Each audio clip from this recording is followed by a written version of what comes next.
So my topic is temptation, understanding temptation, the nature of temptation, and this, of course, is of immediate practical application for everyone, for the person that you're counseling, but also for the person doing the counseling. You can't help them if you're not applying these things. You can't show them the way out if you don't know the way out, and so on. So I want to talk about temptation. Now, in recent years, on this subject of temptation, one good thing came out of the controversy in Presbyterian circles over the Revoice Conference. The Revoice Conference was a conference in St. Louis that was a gathering of professing Christians with same-sex attraction, people who identified themselves as having same-sex attraction, and that was controversial because of this precise topic. What is it a sin to be tempted? And the answer to that question is obviously no, because Jesus was tempted in all points like we are, right? On the one hand, we can say, no, it's not a sin to be tempted. And if these people are simply saying, I happen to have this set of temptations, and why can't I get together with other people who have this set of temptations? What's wrong with that? On the one hand, that's true. Jesus was tempted, and so it's not a sin to be tempted. And Adam and Eve were tempted before they fell, and it wasn't a sin for them to be tempted before they fell. So it's not a sin to be tempted. But it is a sin to be tempted to certain things. So, for example, if you are in the graduate school of sin and you're about ready to get your doctorate, and you're being tempted to get your doctorate, there were certain prerequisites. There are certain sins that you're not going to be tempted to do unless there's been a whole history of antecedent sins and temptations. Well, this Revoice Conference sort of made the church confront this issue of exactly where does sin begin. We know that there's a type of temptation that's not a sin, but there's a place where temptation leaves off and sin begins. So where is that actually? All right, now, and you can slice it pretty thin. You can say, all right, when Eve reached for the fruit, was she in sin? When Adam reached for the fruit, was he in sin? Well, I think there was sin in it, but the fall did not happen until he ate. Right, when he disobeyed, that's when the fall happened. So we're going to talk about the nature of temptation and the nature of sin. So let's first consider some questions regarding temptation. If the stirrings of sin are themselves sinful, as I would want to argue, if the stirrings of sin are themselves sinful, then how did Adam first sin? How did Adam sin if the stirrings of sin are themselves sinful? He was created perfect. Right? He was created perfect. As I was telling my theology class one time, this is a subject that would provide somebody with a wonderful thesis topic. The short answer is, whatever else it is, the short answer is whatever else it is sin, and a different answer than it is with us. So with us, post-fall, the first stirrings of sin are sin. But with Adam, the first stirrings of sin were not yet sin, although they became sin at a particular point. We are up against the world, the flesh, and the devil. That's our adversary is a triumvirate: the world, the flesh, and the devil. Now, Adam did not have to contend with the flesh, but he was up against the devil and a jury-rigged world. I'll explain jury-rigged world in a minute. So Adam had no fleshly, sinful, fallen nature. He wasn't having to deal with the flesh the way we do. So out of our three adversaries, Adam did not have one of them. Adam didn't have the flesh to contend with. He was up against the devil. We know that the serpent, even though Genesis doesn't call the serpent the devil explicitly, we are encouraged to make that identification elsewhere in Scripture. So in Genesis 3:15, where it says that the seed of the woman will crush the head of the seed of the serpent. Then later in Romans 16, it says that Paul says to the Roman Christians, may the God of peace soon crush Satan beneath your feet. He's alluding to Genesis 3:15, and he's talking about the Roman Christians crushing Satan. So that ties Satan in with the serpent in the garden. In the book of Revelation, it says that ancient serpent. It calls the devil that ancient serpent.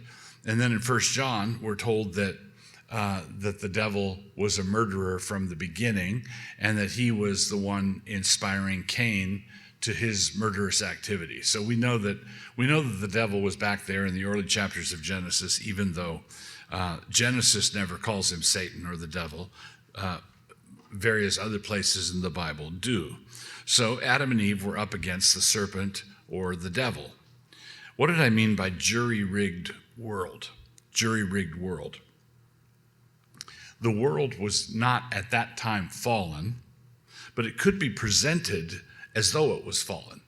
The world was not at that point fallen, but circumstances could be arranged as though it were fallen. The Apostle John tells us in 1 John 2:15 and 16, to love not the world. He says, love not the world. And the things that he tells us that are elements of the world, which were the lust of the flesh, the lust of the eyes, and the pride of life, those three things were all present in the garden. So John tells us to love not the world, and the things he tells us to reject were all present there in the Garden of Eden. The lust of the flesh, the fruit was good for food. The lust of the eyes, it says it was pleasant to the eyes. And the pride of life, desired to make one wise. So all three elements that John points to as being the constituent elements of worldliness were present in the garden, right? So in the Garden of Eden, before any human beings had sinned, the devil was there, but Hollywood wasn't there. The entertainment industry wasn't there. Congress wasn't there. Magazine publishers weren't there. What we describe as worldliness, the worldly system wasn't there. But the basic elements of the world, good for food, pleasant to the eyes, and capable of making them wise. So all three elements of worldliness were there, but it was worldly because of how it was arranged. The world itself, the fruit, the way it looked, all of that, there was nothing sinful in it, but what the serpent did was he arranged those elements in such a way as to make it worldly, to make it appear worldly. It wasn't worldly the way God created it. The tree of the knowledge of good and evil was not worldly as it was, but the serpent arranged it to make it look worldly, and that was sufficient. One other thing, while I'm here on the tree of the knowledge of good and evil, the tree of the knowledge of good and evil was not a fruit. The fruit from that tree was not a fruit that gave Adam and Eve a basic moral awareness. They were given the command before they ate from the tree, and when they ate from the tree, they knew that what they were doing was wrong. They were disobeying. And they knew that they shouldn't be disobeying. When they heard the Lord coming, they hid, right? So what is the knowledge of good and evil, the tree of the knowledge of good and evil? What is that about? What is that about? Well, it's quite interesting. If you do a survey through the rest of the Old Testament, you will find that the knowledge of good and evil is always described as an attribute of rule, right? Reigning, rule. It is an indication of maturity. It's the kind of knowledge that you want a seasoned judge to have, because he's going to have cases come up before him, and he's going to have to judge between good and evil, between guilt and innocence. You remember, for example, there are a number of examples of this through the scripture, but when David had to run from Absalom and Absalom's revolt, there was an elderly man in Israel named Barzillai who helped him out with a bunch of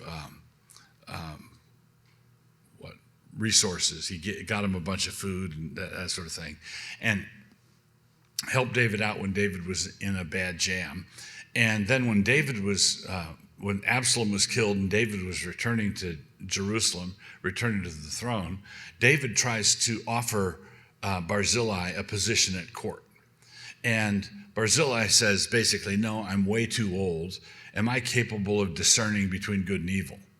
That's the phrase that he uses. He says, I can't come and be a judge, or I can't come and help you rule.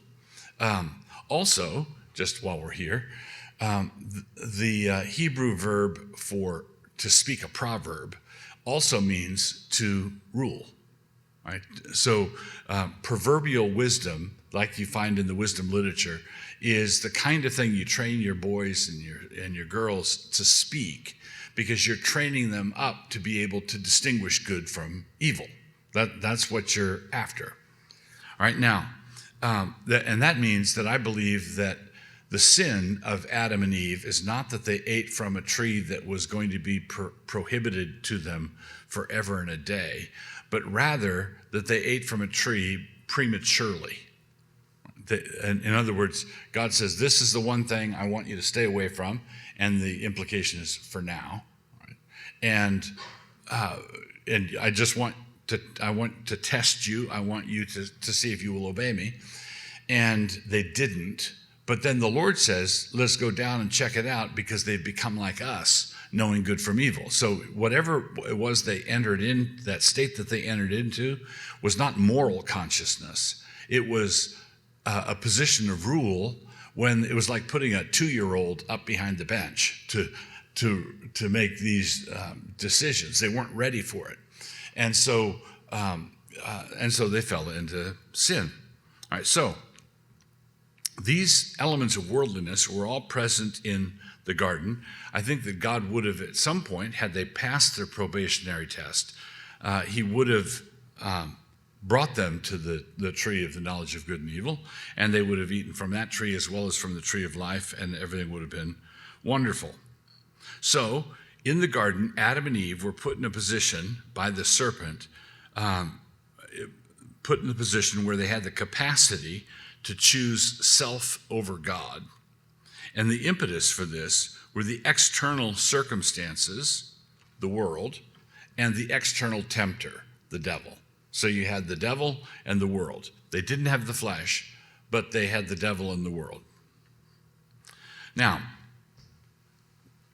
we also know, if we think about it, we also know that an external tempter is not absolutely necessary in order to sin, because when the devil first sinned, if he was the first, then that was done without outside help. I mean, somebody sinned first. When God created the world, there was some sentient being that went into the darkness first.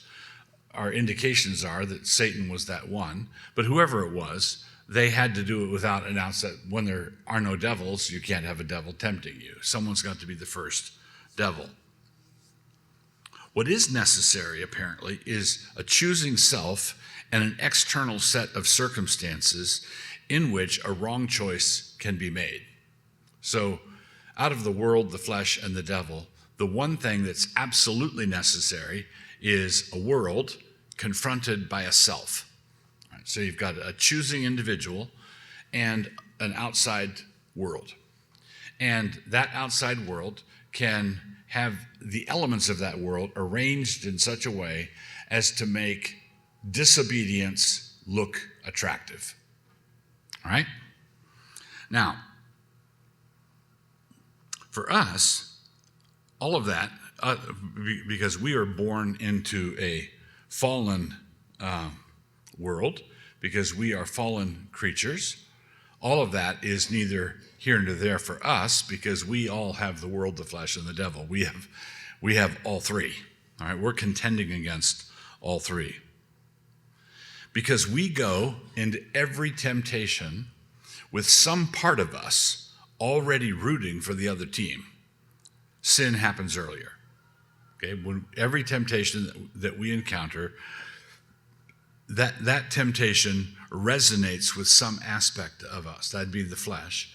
And the devil is more than happy to take advantage of it, and the world's doing its thing. And other sinners in the world have, through their advertising and their blandishments and their lies and their entertainment, have all conspired to make disobedience look sophisticated and to make obedience look odd.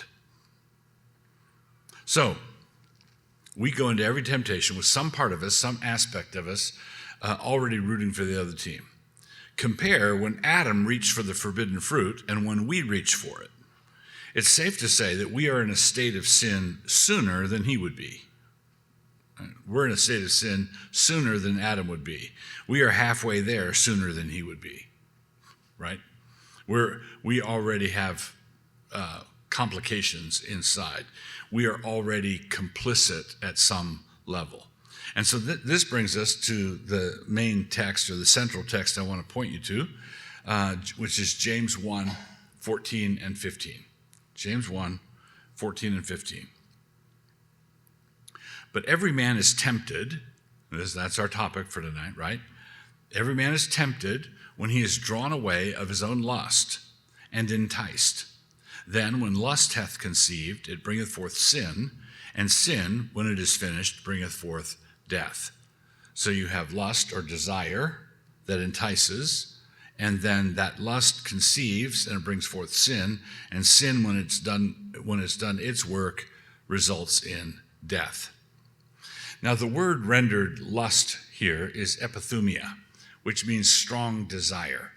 Now in this respect, older forms of English were more like Greek than modern English is. So when you use the word lust today, 99% of the time, you're talking about sexual lust. So lust is sexual. A, it's sexual, and B, it's already sinful. It's sinful from the get-go. The only exception in modern discussion would be something like a phrase like wanderlust, or something like that, where all the person wants to do is drive across North Dakota. I've got wanderlust. The open road draws me. But lust almost always means sinful already. But in centuries ago in English, that wasn't the case. Lust simply meant strong desire, the way epithumia means strong desire in Greek. And James says, a man is tempted when he's drawn away of his own intense desire, and he's enticed by that desire, and then that conceives and brings forth sin. Sin comes after that point. In Adam, that strong desire was not sinful in itself.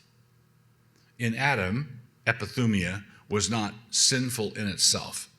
In us, it's already compromised to a certain extent. There's something in it, and I'm going to get to that a little bit later. Given the nature of the case, we're sinners. We come from a fallen race. We live in a fallen world. Our epithumia. No one here ever had an absolutely pure instance of intense desire. There's something screwed up with it. Now, when the desires involved have a creational center, as with sex, hunger, thirst, it's not sinful clean through. Okay? It's not sinful clean through, because there's nothing wrong with being thirsty. There's nothing wrong with being hungry. There's nothing wrong with sexual desire. Okay? So, it's not sinful clean through, but our desires are nevertheless compromised. We find no fault with our created and material nature, But these created and material natures are fallen, and this affects how they operate. If God were to mark iniquities, who would stand? As it says in Psalm 130, verse 3. Okay, so we want to be very careful because temptation is not a rejection of the created material world. You're oftentimes going to need to be saying no to created material things, and the temptation is mediated to you by means of material things. But the problem is not the created order. The problem is not sex or thirst or hunger. The problem is the fact that it's all presented to you in a worldly way where the elements are arranged in such a way she's attractive, but she's not your wife, or you're hungry, but that's not your cookie, or whatever it is. The circumstances conspire to mean that if you were to indulge that desire, it'd violate a law of God. Then there's an element of corruption in your own epithumia, which means that part of the attractiveness is the fact that it would violate a law of God. All right, so you've got two things going on. One is the thirst or the hunger. The other is the desire to violate. And that's the corrupt part, the part that has something wrong with it at the foundational level. So if you wanted to do your own candid camera experiment, just put up a sign on the wall that says wet paint, do not touch, and then put a camera on the other wall and see how many people come through. And they never would have dreamed of touching the wall until the sign said, don't do that. Right? Romans 5:20, Romans 3:20, and Romans 5:20. I would not have known what sin was had the commandment not come. When the commandment comes, it stirs something up in me that makes me want to violate the command, makes me want to assert myself. And so when people commit adultery, for example, that adultery is not just sexual desire. It is also frequently mixed in with a desire to disobey God. That's part of the tang. That's part of what is attractive to sinners. Now, in all of this, I was going to use an illustration. I think I'll insert it here. I might have to rearrange a few things or explain things retroactively. But when you're encouraging someone who is, let's say, discouraged over repeated temptations, they have this besetting sin, this besetting temptation, and it comes at them every 10 minutes. It's just, I resist it, and then it's back again. I resist it, and it's back again. And I come to the conviction, and it's not exactly an honest conviction, but I come to the conviction that the only way I can make this temptation go away is by sinning. If I sin, then the temptation goes away. I feel awful, and I have to confess it, but at least the temptation's gone. And we come to think that the only way that you can get temptation to go away is by succumbing, right? Well, that's, and we think we are wise and sophisticated in our reasoning because we are experienced sinners. We've gone through this temptation 1,000 times, and we think we understand it. But succumbing to temptation does not give you understanding of temptation. Succumbing to temptation is what helps darken everything. It murks everything up. So, and you can verify this by just asking yourself, who understands temptation better, you or Jesus? Who understands what it's like to be tempted better, you or Jesus? Well, obviously the answer would be Jesus, because that's the Sunday school answer, right? Jesus knows better, but let's tease that out. Jesus never sinned. We're told that we have a high priest. In Hebrews, we have a high priest who can sympathize with us in our weakness, yet he was tempted in all points like as we are, yet without sin. So Jesus can sympathize because he was tempted, and he can sympathize perfectly. And I can sympathize with, let's say I'm tempted in a particular area and I'm talking to a friend who's tempted in that same area. I can sympathize with him imperfectly because my capitulation to the sin helps to fog me up. I can't really sympathize with him. The one who can really sympathize with him is the one who never succumbed. The one who understands sin the best is the one who never sinned. The one who understands temptation the best never gave in to sinful temptation, never surrendered to it, never succumbed to it. That means that an intense desire to sleep with someone you shouldn't is something that Jesus understands better than you do. An intense desire to drink what you shouldn't is something that Jesus understands better than you do. The temptation to get angry with irrational people who are afflicting you all day long is a temptation that Jesus really understands better, right? Jesus is with his disciples for 3 years, and he's walking down the road, and an argument breaks out on the road behind him after 3 years with him over who was the greatest, right? And his teaching had gotten through to them enough that when Jesus said, "Hey, what are you talking about?" they all went quiet, because they knew if they told him what they were talking about, they knew what he would say about it. So Jesus knows perfectly. The illustration, a good illustration of this would be, let's say there were 100-mile-an-hour winds outside. A windstorm came up, and none of us had driven here. We all had to walk home. And let's say we all go out afterwards, and 80% of us blow over right away, and 3 of us make it down to the corner and then blow over, and then one person, Jesus, walks all the way home without blowing over. Now, who understands wind? Well, clearly, the one who walked all the way home in it is the one who understands wind better than the people who blow over right away and say, well, you don't understand wind, you understand sidewalks, right? And because you fell so heavily, you don't really understand sidewalks, right? You just blew over. And we want to think that this gives us experience and knowledge, but it really, really doesn't. So Jesus understands temptation better than we do. Here's another aspect of this same thing. When you are tempted as a Christian, and you have the problem of recurring temptation, and you're tempted to think the only way I can get this to go away is by giving way. When you're feeling that way, here's how you ought to think of it. Being tempted is like playing tennis with the devil. All right, it's like playing tennis with the devil. You are not in sin when the ball comes on your side of the net. That's not how you lose a point. You don't lose a point when the ball comes on your side of the net.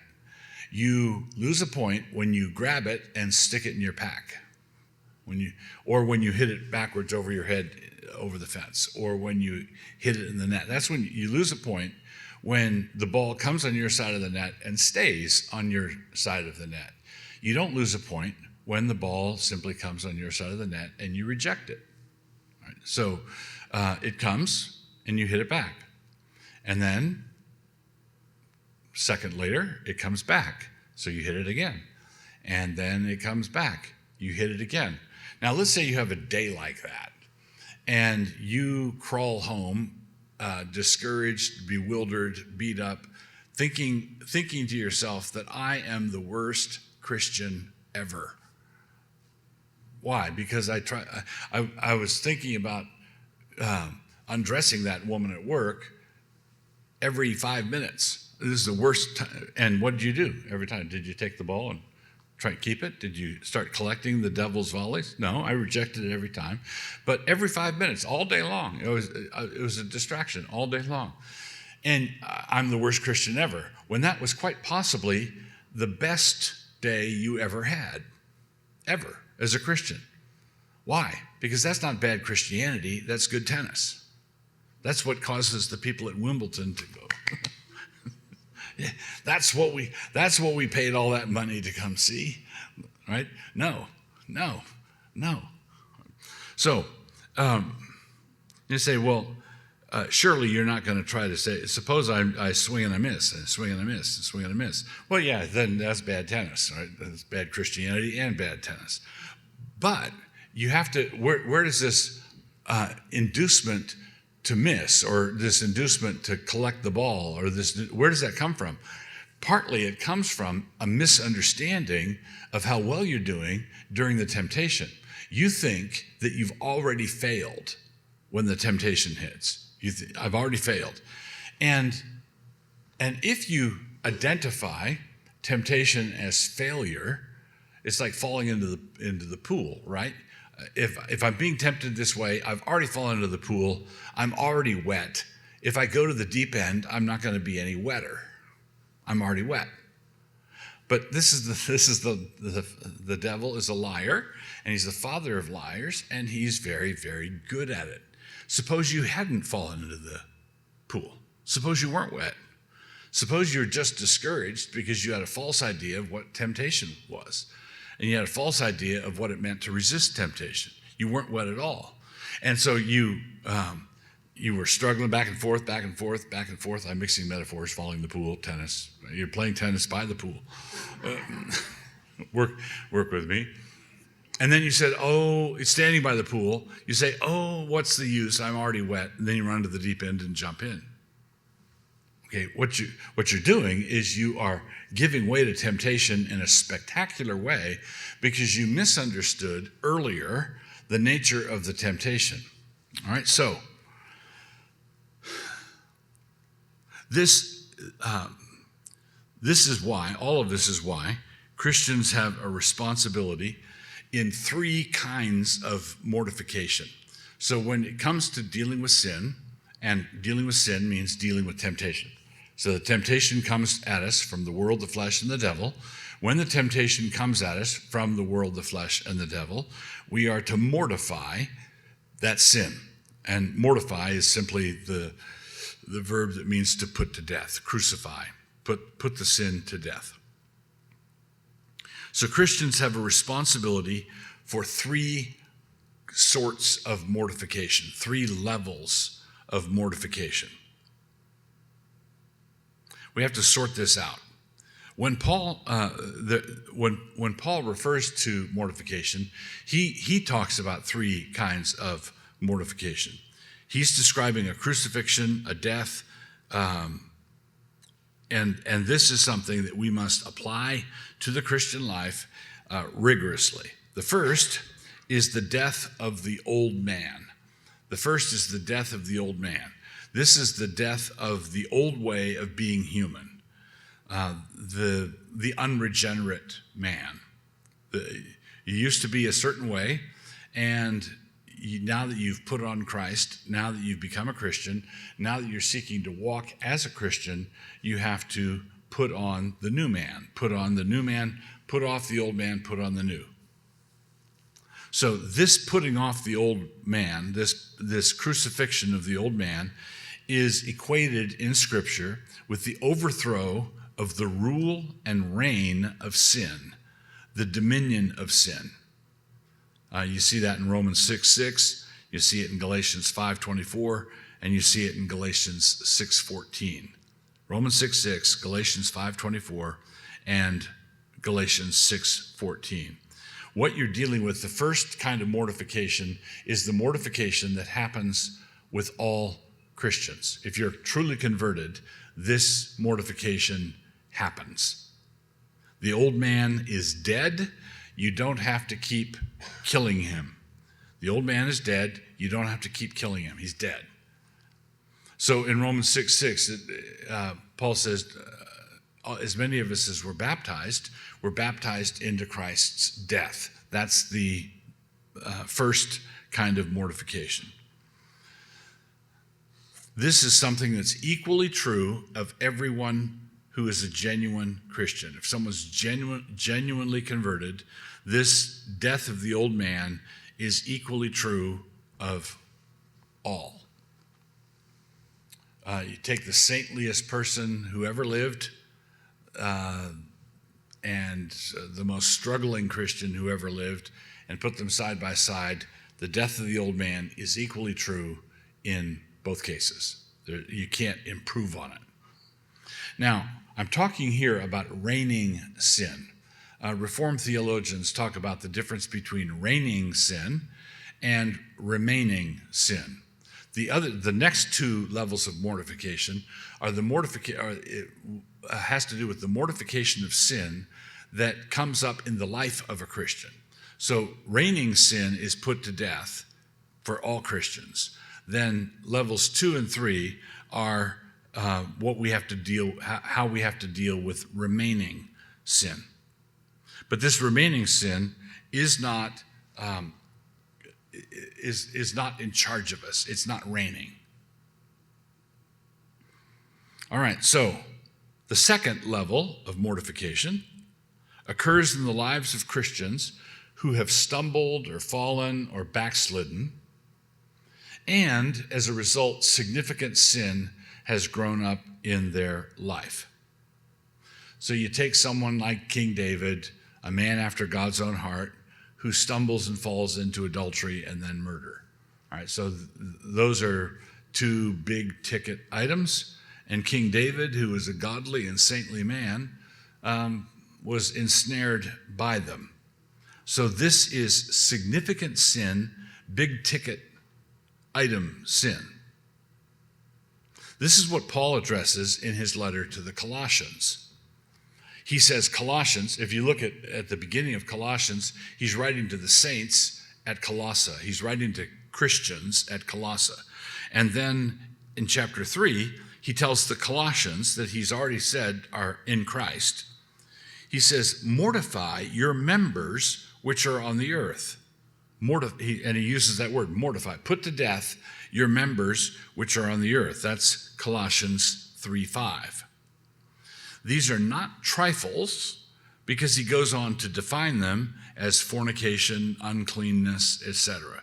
So if you look at Colossians 3, the list of sins that he is talking about there is really pretty bad. But he's talking to Christians who should have their affections set above, and the action he calls them to is a decisive action at a point in time. So at the beginning of chapter 3, he says, set your minds on things above, not on things below. Set your mind on heavenly things. And then he says, put to death your members which are on the earth. That means Christians, genuine Christians, have members, things that are part of their remaining flesh, remaining sin. You have aspects of you that have to be killed, have to be executed.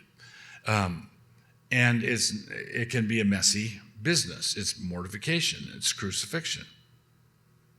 That's the second level of mortification, where you have a Christian, truly Christian, but through one thing and another is embezzling from the boss, or through one thing and another is conducting a sexting relationship with his best friend's wife, or through, whatever it might be. It's serious sin. It's the kind of sin that can blow up a family, blow up a church, it's big. It's big. And this person, yet, if that person got hit by a truck, would go to heaven because they really are converted. They were like King David. King David, when he was unrepentant, the Lord was dealing with him. The Lord was convicting him heavily of his sin. But if David had had a heart attack in the middle of that, he would have been saved. He would have been, he would have gone to heaven.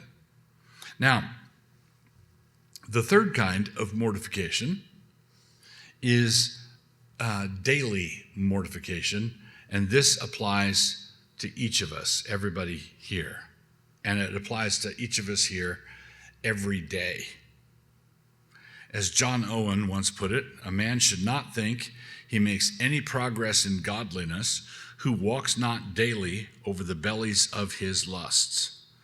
Man should not think he makes any progress in godliness, who walks not daily over the bellies of his lusts. And that's what we're going to see in Romans 8:13. And this is what Paul says in Romans 8:13, if he, through the Spirit, do mortify the deeds of the body, you shall live. So this is a daily mortification. This is an ongoing mortification. In Colossians 3, when it says to mortify your members which are on the earth, it's the tense of the verb is an over and done action. So when you put it to death, you killed it, and there it is, dead.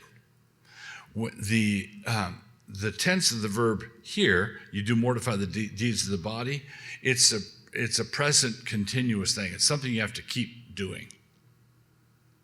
The verb here refers to an action that is continuous and ongoing, every day, every morning.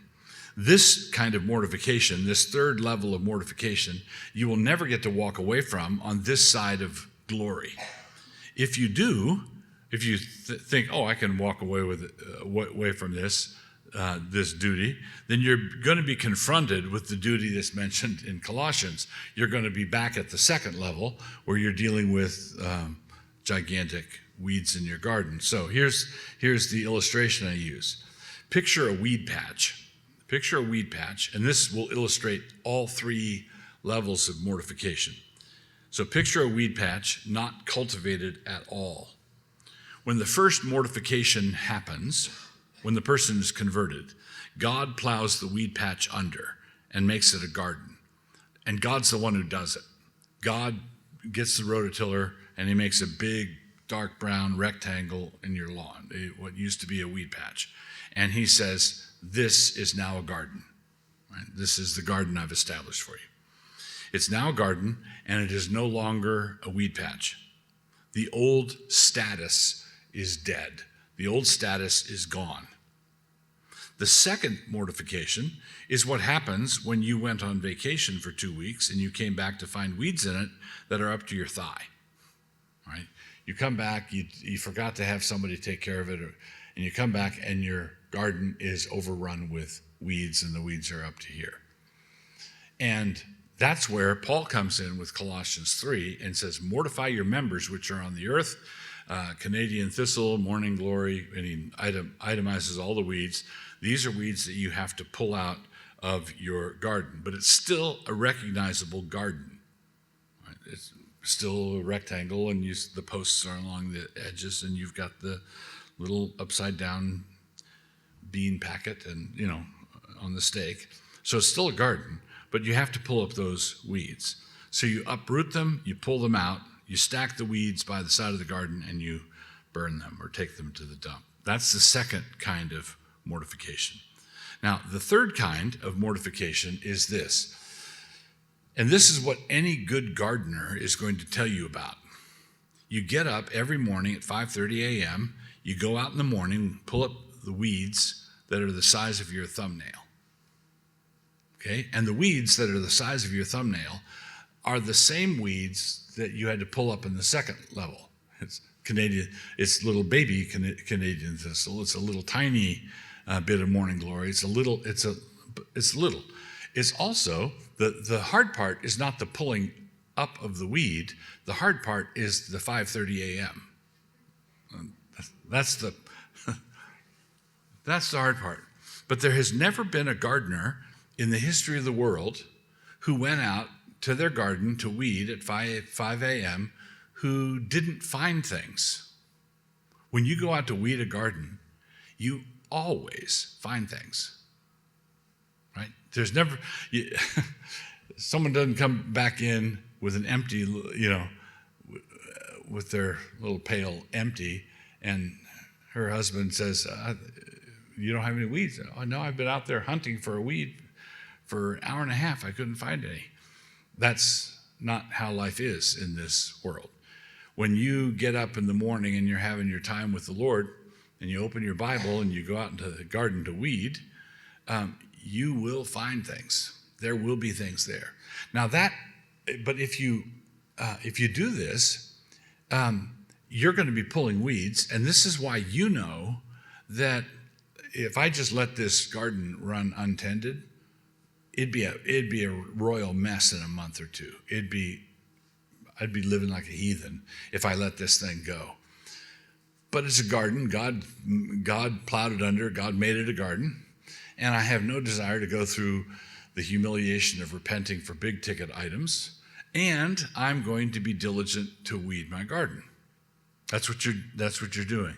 Now, that means that you are going to be aware of how you're heading off temptations and pulling up these things that will be either a temptation to sin or they're sin already, but it's not gotten out of hand, so you can pull it up right away. Other people looking at you are going to think that you're, a paragon of holiness, and you know that you've got a garden full of weeds. But you're dealing with the weeds at the right time. You're dealing with the weeds early on.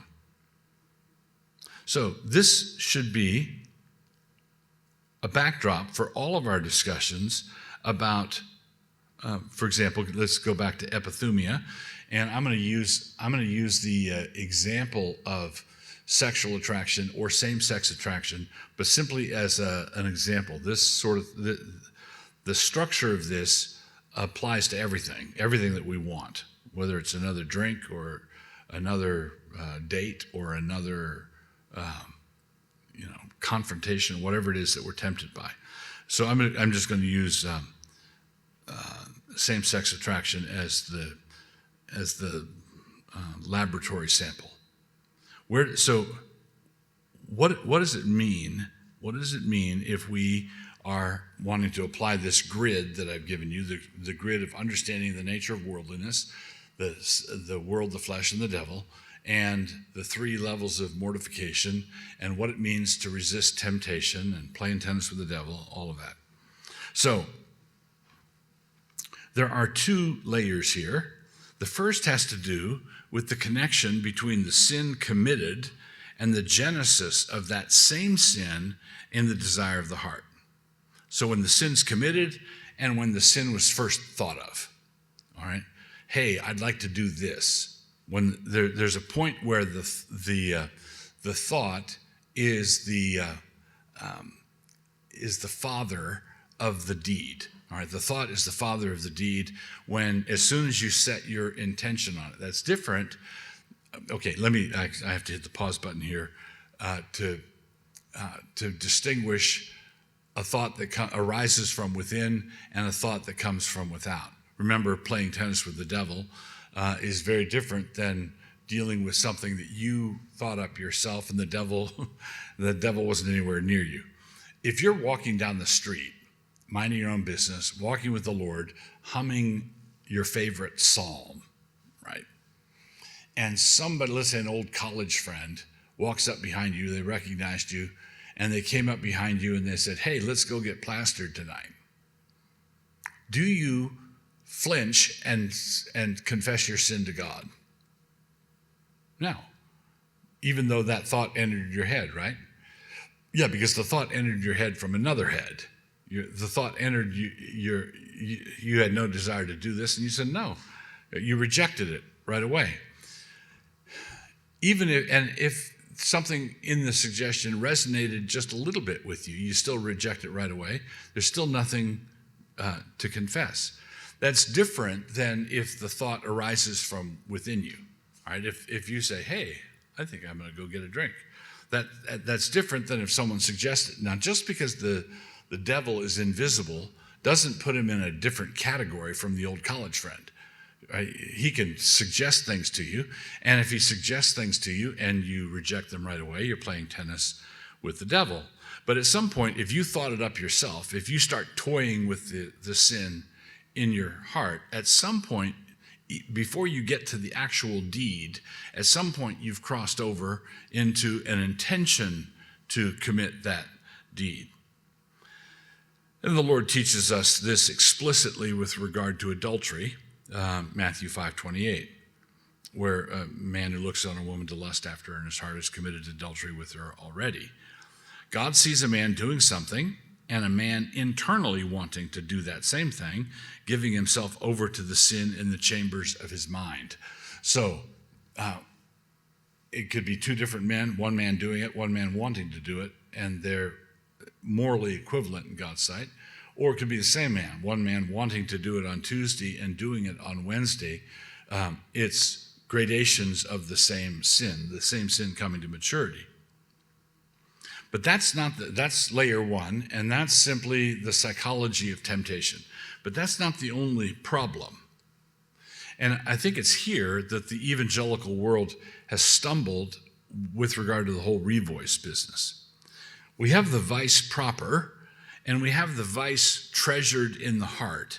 And I think that if we were to discuss and debate that long enough, we could hammer out an agreement. I think everybody on all sides of the discussion could say, yeah, to intend to commit the sin and then to commit the sin, there's a straight line between them. Okay, we could agree on that. So the problem is not confession of our vices, internal vice and then external vice, but rather a confession of what we assumed were our virtues, things that we assumed were innocent or virtuous, but they were all clustered around this particular temptation. We've had this same problem for decades with regard to the ordination of women.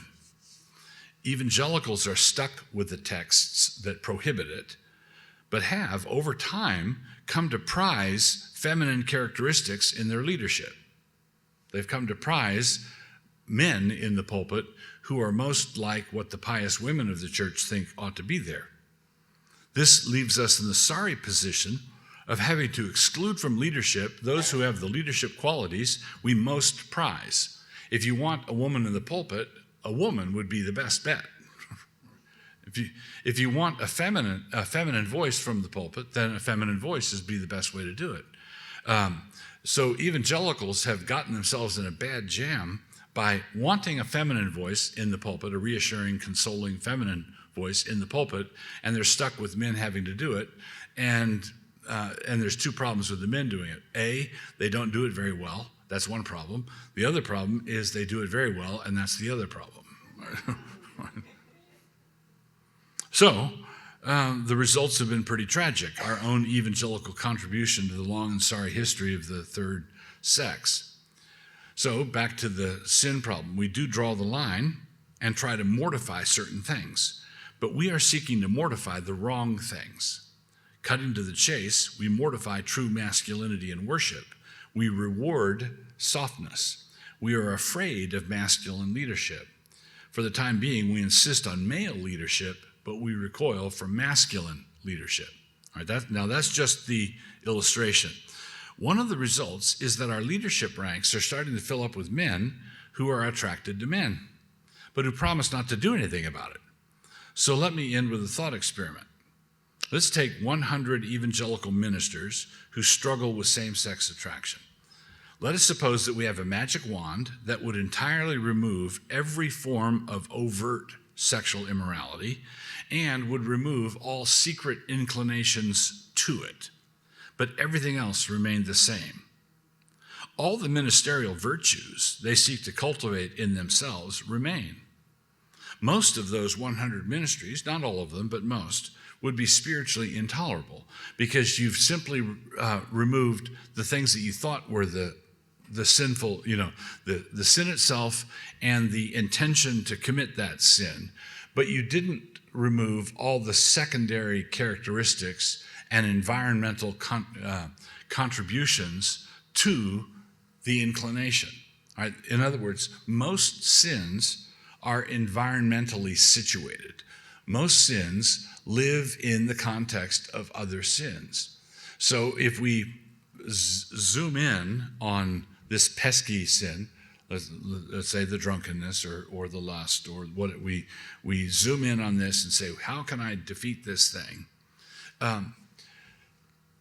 Jump to my previous illustration, the tennis game. Suppose you had a friend from another city who was a fantastic tennis coach, and he came out to watch you swing at the ball and miss, you said, hey, could you give me some pointers? And he comes out and he said, I keep losing these tennis matches. Could you tell me what I'm doing wrong? The chances are pretty good that he would tell you that you're doing things that never entered your head as being sinful. Right? He would say, you really ought not to be standing 2 feet behind the net. That's not a good position, right? You had the game down where the ball comes, you hit the ball, and you're failing to do so. But he's going to tell you all sorts of things. He's going to say, you really need to not be holding the racket that way. You really ought not to be standing there. He's going to have a list of things that he's going to give you that you didn't think had anything to do with losing a tennis game. And it's going to be the same sort of thing with a wise spiritual counselor. He's going to tell you things that I don't think that has anything to do with it. I don't think that has anything. Well, perhaps it does.